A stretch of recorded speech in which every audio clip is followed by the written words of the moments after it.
श्रीस्कन्दस्तवं वामदेव उवाच। ॐ नमः प्रणवार्थाय प्रणवार्थविदायिने प्रणवाक्षरबीजाय प्रणवाय नमो नमः।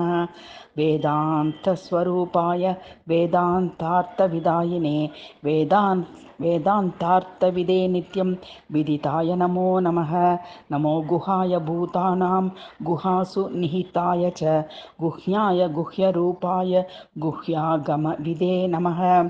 अनोरणीयसे तुभ्यं महतोऽपि महीयसे नमः। परावरज्ञाय परमात्मस्वरूपिणे स्कन्दाय स्कन्दरूपाय मिहिरारुणतेजसे नमो। मन्दारमालोद्यन् मुकुटाभिभृते सदा शिवशिष्याय पुत्राय शिवस्य शिवदायिने शिवप्रियाय शिवयोरानन्दनिधये नमः।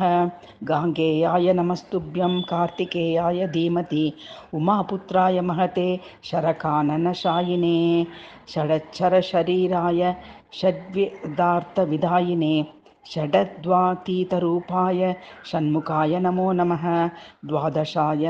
द्वादशायतननेत्राय द्वादशोद्यतबाहवे द्वादशायुधधाराय द्वादशात्मन्नमोऽस्तु ते।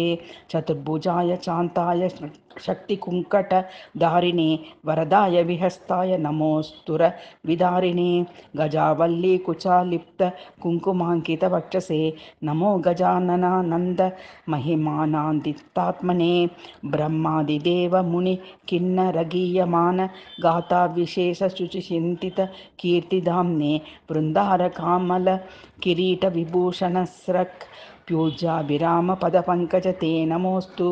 इति स्कन्दस्तवं दिव्यं वामदेवेन भाषितं। यः पठेत् शृणुयाद्यापि स याति परमां गतिं। महाप्रज्ञाकरं ह्येतच्छिवभक्तिविवर्धनम् आयुरारोग्यं धनं कृत्सर्वं कामप्रदं सदा। इति श्रीशिवमहापुराणे कैलाससंहितायाम् 11 एकादशोऽध्याये वामदेवकृत स्कन्दस्तवम्।